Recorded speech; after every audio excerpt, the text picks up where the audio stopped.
Materi terakhir ini dia berkaitan dengan swap. Nah, swap ini ciri khasnya itu. Pokoknya dia swap itu apa? Dia kontrak derivatif yang melibatkan bonds. Jadi dia melibatkan bonds ya, item obligasi. Jadi nanti dia ada dua. Ada fixed rate dengan ada floating rate. Jadi ada dua bunga. Ada fixed, ada floating rate. Dan ini, dia dalam beberapa kasus tidak harus kedua pihak punya bond sih, nggak harus. Cukup salah satu yang punya tapi harus floating rate bisa. Gitu. Terus, nah ini yang penting. Jadi swap ini dia itu derivatif yang tidak bisa berdiri sendiri. Sekali lagi swap ini derivatif yang tidak bisa berdiri sendiri. Gitu ya. Oke, jadi kita langsung masuk ke contoh soalnya aja. Ke contoh soalnya. Pokoknya kalau swap itu dia berkaitan sama bond. Kalau kalian udah lihat bond ya berarti dia biasanya swap. Nah ini. Nih. Jadi 1 Januari 2019 Bank PTX itu mengajukan pinjaman ke Bank BCA sebesar 200.000 ya. 200.000 jatuh tempo 3 tahun. Oke, jatuh tempo 3 tahun. Kemudian tingkat bunganya itu, nah tahun pertama 9%,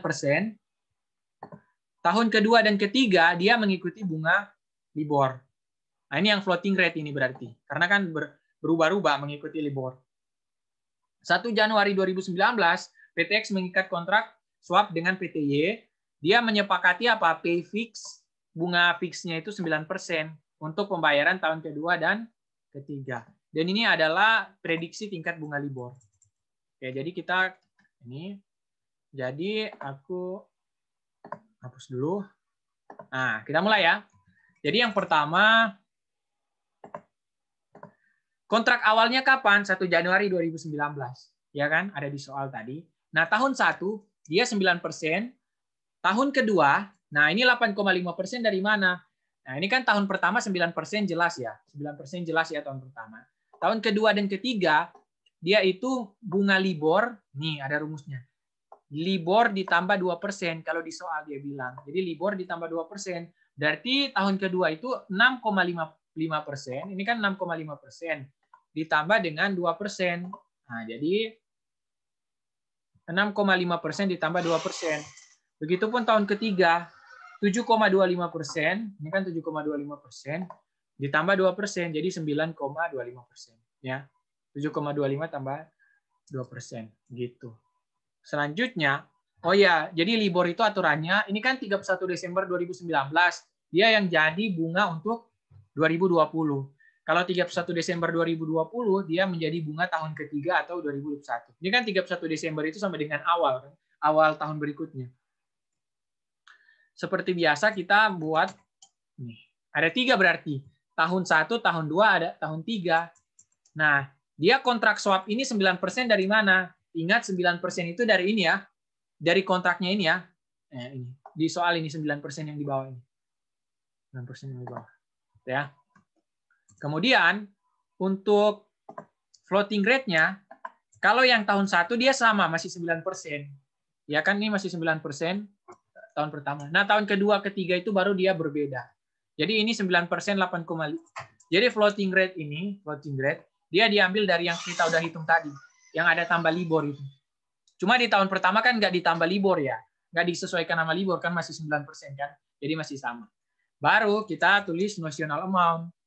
Notional amount itu 200.000. Ada di soal. Nominalnya kan. Nominal 200.000. Baru dia, ya seperti biasa, sama kayak sebelumnya, selisih dikali nosional. Berarti ini 0 ya. Ini 0. Karena dia 9% kurang 9% kan 0. Berarti nggak ada selisih. Nah, yang ini berarti 8,5 dikurangi 9 dikali 200.000. Baru yang tahun ketiga 9,25 dikurangi 9 dikali 200.000. Tadinya 500. Baru kita mencari, nah kalau ini yang dicari adalah future value. Jadi bukan present value tapi future value ya kalau di swap. Kalau untuk yang tahun pertama kan 0 ya, karena kan 0 ininya. Selisih kali nosional. Nah, tahun kedua teman-teman bisa pakai rumus. Sama dengan FV, future value, rate-nya itu isi 8,5%, jadi ikut floating rate. NPR-nya itu jatuh tempo sisa. Jadi kan tahun kedua itu berarti sisa 1 tahun kan baru dia jatuh tempo. Kan tahun kedua dia jatuh tempo di tahun ketiga. Dia jatuh tempo tahun ketiga. Berarti pas tahun kedua dia masih 1 tahun kan jangka waktunya. Nah, baru PMT itu 0, baru yang present value isi ini. Minus selisih kali nosional. Berarti jadinya 1085. Kalau yang ini sama ya. Cuma bedanya dia pakai 9,25% dan dia NPR-nya 0 karena kan udah jatuh tempo. Tahun ketiga kan jatuh tempo. NPR-nya 0. Nah, baru dikali dengan ini. 500. Nah, berarti yang di jurnal adalah yang pertama tahun pertama 0 tentu. Nah, yang kedua berarti sama dengan ini dikurangi tahun pertama, baru ini dikurangi tahun pertama. Nah, ini yang di jurnal berarti. Jadi jurnalnya apa? Jurnalnya itu panjang nanti.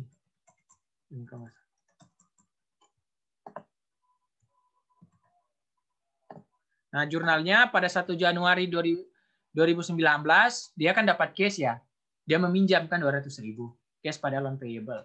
Baru dia 31 Desember 2019, ini 31 Desember 2019 itu tahun pertama ya. Ini tahun pertama. Dia kan bayar apa? Interest 18.000 dari mana? Dari 200.000 dikali 9% kan. Nah, 18.000.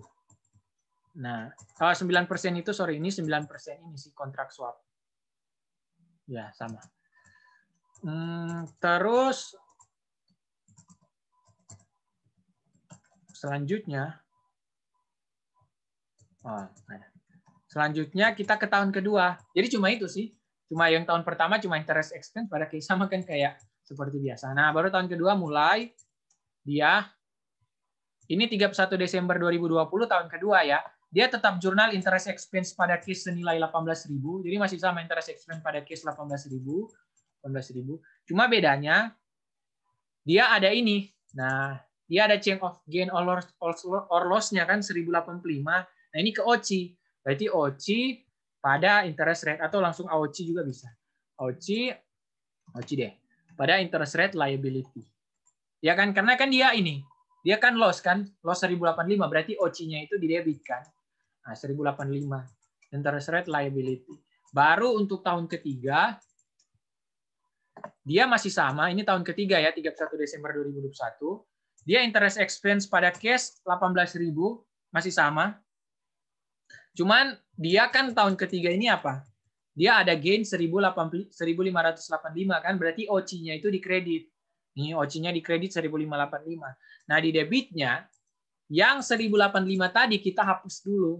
Jadi 1.085 sebelumnya itu dihapus, ini dihapus, baru kita interest rate asset 500 gitu. Nah, baru ada jurnal tambahan. Jurnal tambahan itu harusnya jurnal pelunasannya.